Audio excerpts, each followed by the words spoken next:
दोस्तों, आज की कहानी है रिटायर होने के बाद तो माँ पापा को उसी के घर में एक फालतू सामान समझा जाता है।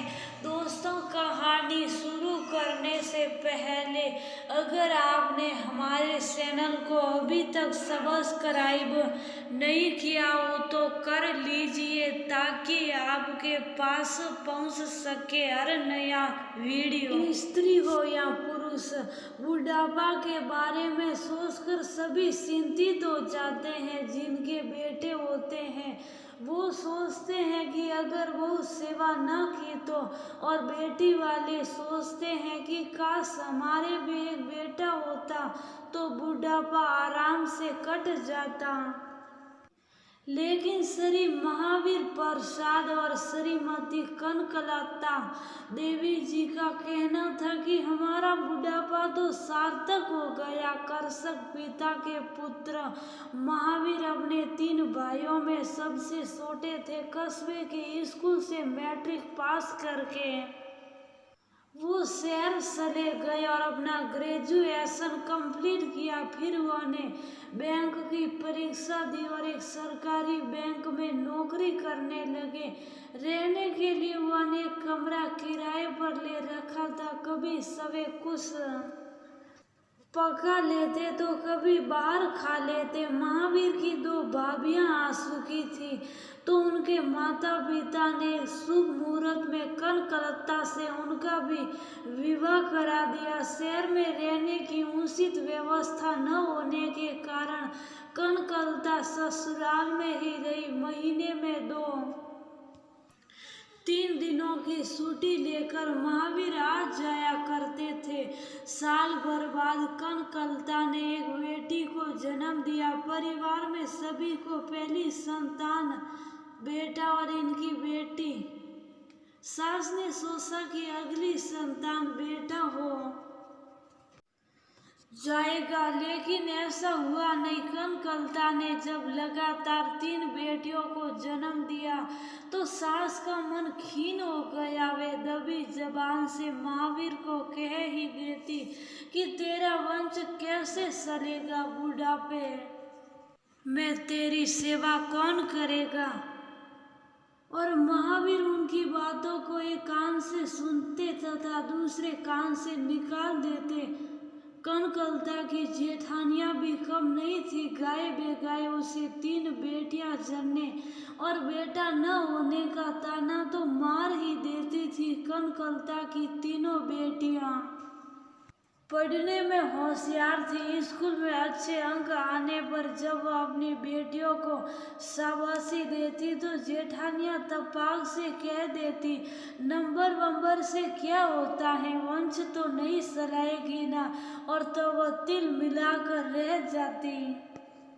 सास ससुर के गुजर जाने के बाद तो कनकलता का उस घर में रहना दुर्सार हो गया। तब महावीर ने 2 कमरों का एक घर किराए पर ले लिया और परिवार सहित उसमें शिफ्ट हो गया।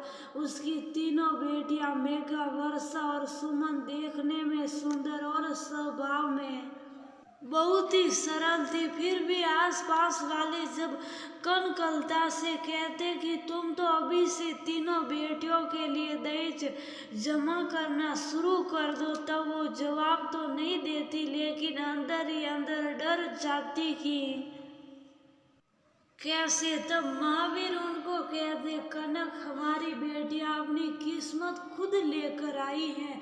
वे स्कॉलरशिप लेकर अपनी पढ़ाई कर रही हैं और देख लेना उनका विवाह भी ऐसा हुआ भी। मेघा ने कॉलेज के सालाना जलसा में एक नृत्य नाटिका प्रस्तुत किया था। उसकी प्रस्तुति देखकर मुख्य अतिथि श्री जमुना लाल, जो शहर के जाने माने उद्योगपतियों में से एक थे, मुग्ध हो गए और कुछ दिनों के बाद वे मेघा के घर पहुंच गए।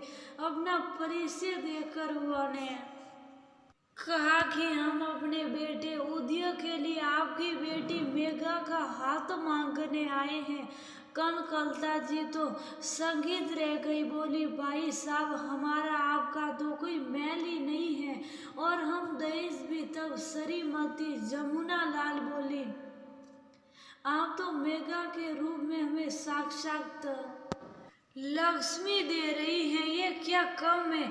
2 साल बाद मेघा ने अपने ससुरे देवर विपिन के लिए वर्षा का हाथ मांग लिया और तब महावीर बाबू पत्नी से बोले, देखा कनक, मैंने कहा था ना कि बेटियां अपना भाग्य खुद लेकर आती हैं। कल को हमारी सुमन भी विदा हो, उनका गला बरार गया था। एक दिन महावीर बाबू के घर उनके मित्र श्री योगेंद्र जी आए। बातों बातों में उन्होंने कह दिया, महावीर भाई, ईश्वर की कृपा से मेरा बेटा प्रकाश दिल्ली के एक बैंक में नौकरी कर रहा है। आपकी सुमन भी बीएड कर चुकी है। उचित समझे तो हम सुमन को अपने घर की बहू बनाना चाहते थे। पीछे खड़ी कनकलता जी बोली, भाई साहब, चाहते तो हम भी यही थे, लेकिन सुमन नौकरी करना, उसकी चिंता आप न करें।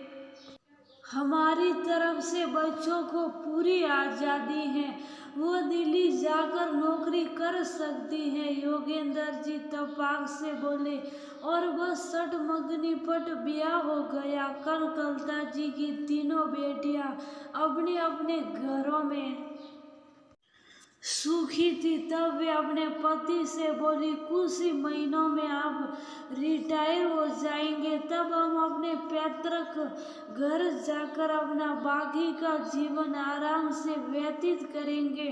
4 महीने बाद कलता जी ने सारा सामान पैक किया और पति संग अपने घर चली आई। इतने सालों में उनका कस्बा भी एक शहर में तब्दील हो गया था। बड़े जेठ रहे नहीं तो उनके बेटे अपना हिस्सा बेचकर माँ को अपने संग ले गए और छोटे जेठ तो बहुत पहले ही मुंबई में अपने बेटे बहू के साथ रहने लगे थे। शहर की आपाधापी जिंदगी से उन्हें यहाँ बड़ी शांति मिल रही थी। महावीर बाबू को भी अपनी पैतृक खेती में बड़ा आनंद आ रहा था। लेकिन महीने भर बाद कनकलता जी को खालीपन महसूस होने लगा।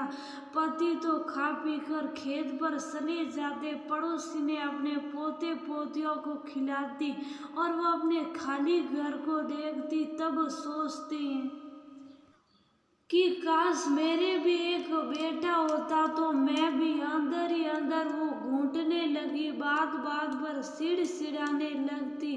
न तो वह खुद को सजाती संवारती और न ही अपने खाने पीने का होश रहता उन्हें। कभी कभी पति से कहती कि ये मुआ बुढ़ापा भी एक बोझ ही है।